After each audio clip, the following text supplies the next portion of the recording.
Olá, graça e paz. Hoje, dia 31 de janeiro, o último dia do primeiro mês do ano. E aí, como começou o seu ano? Desafiador? Eu creio que sim. Eu quero deixar uma palavra de ânimo, de encorajamento, de esperança para o seu coração nessa hora. Amém? O Evangelho segundo Marcos, capítulo 4, é uma mensagem tão conhecida, em que Jesus, na sua trajetória com os discípulos, entre tantas experiências maravilhosas que eles passaram com o Mestre, eles muitas vezes tardios em entender as verdades eternas, não é verdade? E aqui nessa mensagem do verso 35 fala que Jesus liberou uma palavra sobre os discípulos de que eles passariam para o outro lado da margem. E eles entraram naquele barco e o fato é que uma tempestade começou, Ondas altíssimas, a água entrando no barco, os discípulos começaram a se desesperar. Você conhece essa mensagem, E aqueles homens, embora experientes, pescadores, conheciam o mar, conheciam o manejo do barco, sabiam como agir em diversas situações, mas foram pegos em uma experiência inovadora, diferenciada, em uma situação em que eles não sabiam o que fazer. Interessante, querida, que eles receberam a palavra de que eles haveriam de passar para o outro lado. E talvez eu e você também tenhamos recebido palavras da parte do Senhor sobre a nossa casa, a nossa família, os nossos negócios, sobre a nossa vida, o nosso ministério. E a gente fica tão empolgado quando há uma palavra de Deus sobre nós, não é verdade? A gente fica tão feliz, privilegiado em receber da parte do Senhor uma promessa. No entanto, nós desconsideramos que entre a palavra e o seu cumprimento há uma travessia, há um processo, há uma passagem. E hoje eu queria rapidamente falar sobre o Deus da travessia, o Deus que caminha nos processos conosco. E sabe de uma coisa? Ele está muito mais interessado em nos forjar, em transformar as nossas vidas por meio dos seus processos pedagógicos do que de fato simplesmente nos conduzir à promessa. Porque nos processos nós somos forjados à imagem do seu Filho Jesus. Amém?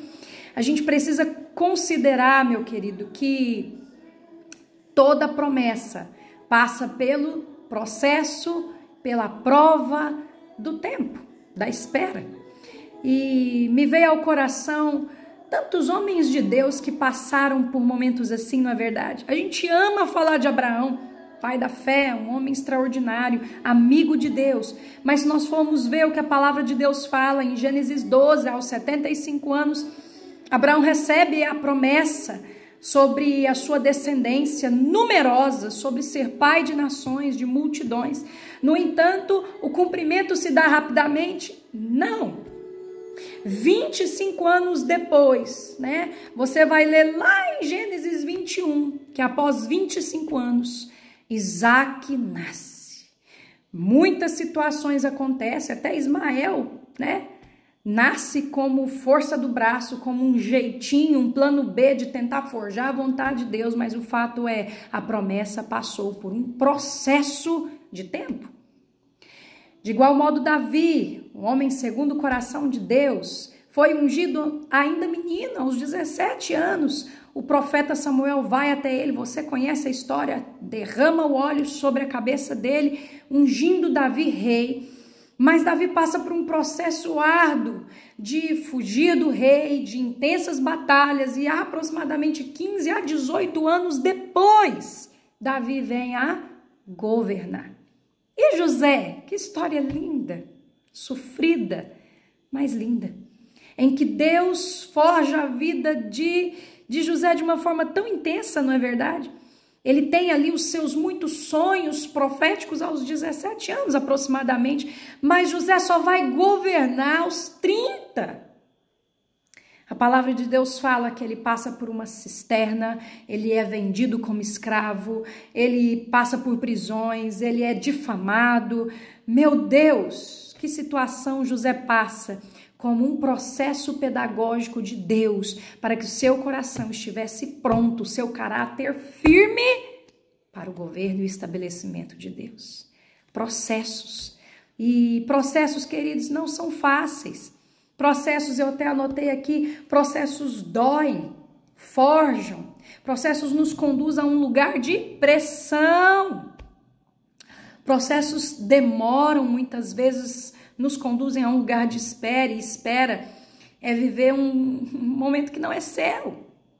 Também nos tira da zona de conforto, do ninho fofinho, né? Nos leva a um lugar desconfortável.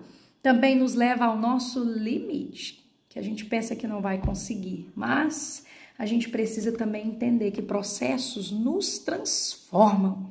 E é isso que importa. E talvez você se pergunte, e aí? E nessa travessia, o que eu encontro nela? Com base em Marcos 4, vamos embarcar aqui nesse ensinamento. Na travessia, a primeira coisa que os discípulos encontraram foi um cenário desfavorável.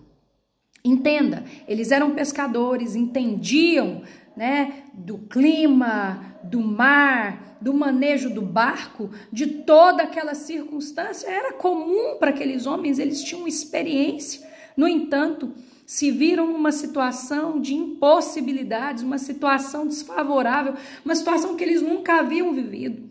Há especialistas que falam que aquelas ondas chegavam a 8 metros de altura. Imagine o desespero. Aqueles homens começaram ali a tentar de tudo. O barco estava naufragando, né? Primeira coisa que a gente encontra na nossa trajetória, na nossa travessia com o Senhor, meu querido, são cenários desfavoráveis. Mas eles nos ensinam coisas profundas em Deus. Primeiro, nos ensina a depender de Deus e não das nossas habilidades e experiências. Há momentos que nada do que você sabe fazer, nada do que o seu braço é acostumado a manusear vai resolver. Momentos em que o Senhor nos conduz à plena dependência dele. Cenários desfavoráveis também nos ensina o que é eterno e o que é transitório, passageiro.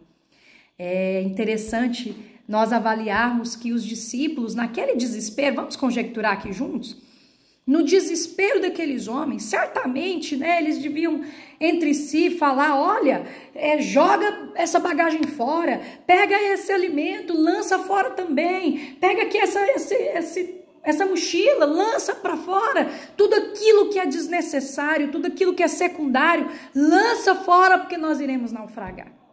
Momentos de travessia, em cenários desfavoráveis, sabe o que a gente aprende? O que é fútil, inútil, desnecessário. E tudo isso começa a sair do barco da nossa vida e nós aprendemos aquilo que verdadeiramente importa e é eterno e precisa permanecer na nossa embarcação. Terceiro ponto, cenários desfavoráveis nos ensinam a quebrar o orgulho.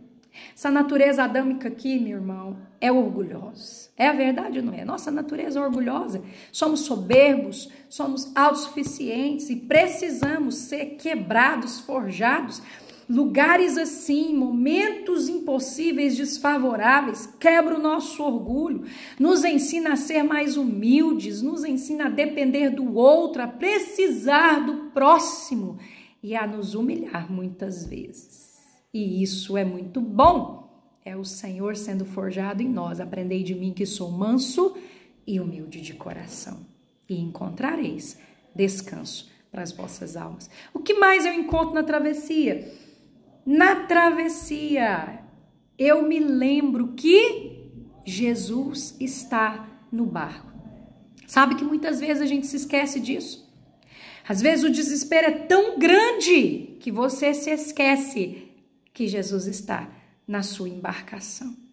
Aqueles discípulos ficaram desesperados, atônitos. Eles até se esqueceram que Jesus estava lá. Sabe de uma coisa, meu irmão? Talvez nos seus muitos desafios, você esteja vivendo momentos tão difíceis, tão desafiadores, que você tem se esquecido que Jesus é com você. O fato de Jesus estar no barco não é isenção de dores, dificuldades, não é isenção de circunstâncias, né? Desafiadores, não é isenção de nós passarmos às vezes por doenças, entre tantas outras coisas. Não somos isentos a isso. Mas lembre-se, Jesus está no barco. Aqueles discípulos disseram: Mestre, não importa que morramos. Senhor, será que o Senhor não se importa aí descansando dessa maneira? Olha a tempestade, será que o Senhor não vê que nós vamos sucumbir, que nós vamos morrer? E talvez na sua situação você esteja pensando mesmo: poxa, Senhor, será que o Senhor não vê? Será que o Senhor não se importa com a minha dor? Por que que não muda? Por que que as circunstâncias não se transformam? Por que que eu não vejo saída? Ei, Senhor! O Senhor não olha para nós. Senhor, o Senhor não está vendo a minha causa. Julga a minha causa. Ó, Senhor, o Senhor não importa que eu morra aqui. Queridos, não é que o Senhor não se importe. Não é que Ele não ame você. É porque Ele está forjando você na travessia. Outra coisa que a gente encontra nesse processo é que Jesus é o descanso. Jesus estava na popa deitado numa almofada. Ou seja, entenda, ainda que a onda esteja alta, o vento sopre, parece que o barco vai se quebrar, parece que você vai afundar, lembre-se, há um lugar de descanso em Deus. Ainda que o cenário não mude no seu tempo, ainda que as coisas pareçam estar do mesmo jeito, eu quero te lembrar, Jesus é o seu descanso. Jesus tem para você um lugar aonde você renova suas forças. Ele é esse lugar de descanso, de renovo, de graça, de alegria. Deixa eu te lembrar de uma coisa, meu irmão. A sua alegria não está em pessoas. Eu sempre digo isso e eu vou repetir. A sua alegria não está em circunstâncias. A sua alegria não está nas finanças. A sua alegria não está em uma região, em um lugar, em uma programação. A sua alegria se chama Jesus. E Ele está no seu barco. Aprenda a entrar nesse lugar em Deus. Não importa o cenário. Jesus é o seu descanso. Amém? O que mais eu encontro nessa travessia? Porque Jesus dormia no barco, irmãos. Primeiro, porque Ele é o nosso descanso. Segundo, porque Ele discernia o ambiente. Do outro lado da margem, havia um gadareno possesso por legiões de demônios. Certamente aquela tempestade haveria de ser uma resistência maligna para que eles não chegassem lá, para que aquele homem não fosse liberto. Talvez a tempestade que você está passando é um cenário de resistência espiritual para que você não cumpra o propósito. Permaneça firme. Permaneça firme até que você alcance o propósito. Amém? Jesus também conseguia descansar. Por quê? Porque ele sabia que tinha a autoridade necessária para vencer a tempestade. O que mais eu encontro na travessia? Eu encontro distrações. Distrações, sim. Você consegue imaginar comigo que aqueles homens ficaram tão desesperados? Imagine só, tirando a água do barco. Talvez Pedro dizia para Tiago: olha, Tiago, corre daqui, me ajuda a remar de cá. Ei, João, me ajuda. Os discípulos começaram a se embaraçar com desespero, com medo da morte. Talvez a tempestade da sua vida esteja te distraindo.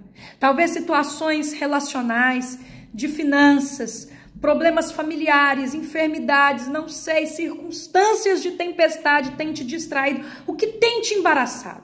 O que tem tirado o seu olhar de Jesus? Aqueles homens até se esqueceram que Jesus estava ali.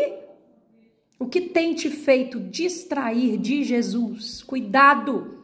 Em nossas travessias, muitas distrações aparecem. Não se distraia. O que mais eu encontro na travessia? Eu encontro também um Jesus que diz o quê? Porque sois tímidos, ainda não tendes fé. O que Jesus esperava daqueles homens? Que eles manifestassem a fé que outrora eles viram testemunhados em Jesus. O Senhor esperava que eles se posicionassem em fé, em autoridade. E o mesmo eu te digo, na sua travessia, ei, cadê sua fé? Cadê sua autoridade? Aonde está a sua fé? Aonde está a sua autoridade? Posicione-se. Jesus repreendeu aquela tempestade e houve bonança. O mesmo ele espera de mim, de você. Se posicione, use a sua fé, libere a palavra, libere o que está dentro de você. A boca fala o que está cheio, o coração. Libere a palavra, repreenda o inimigo, repreenda essa situação, declare a verdade da palavra. E por fim, meu irmão, veja o cumprimento do propósito.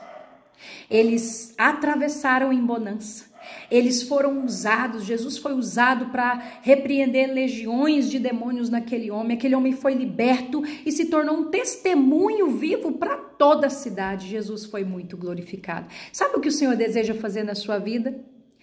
Isso é uma fase, vai passar. Essa travessia, esse processo, embora pareça demorado, vai passar. E se você permanecer firme, perseverante, fiel, o nome do Senhor vai ser glorificado e você vai cumprir o propósito. Amém? Então, meu irmão, não esmoreça. Aquele que bota a mão no arado e olha para trás não é digno do Senhor. Não olhe para trás, permaneça firme. Jesus está no barco, ele vai te atravessar. Ele é Deus Emanuel, ele não te deixa. Ele é com você, você vai vencer. Amém? Beijo grande. Deus te abençoe e que o Deus da travessia se manifeste na sua vida para a glória dele. Deus te abençoe.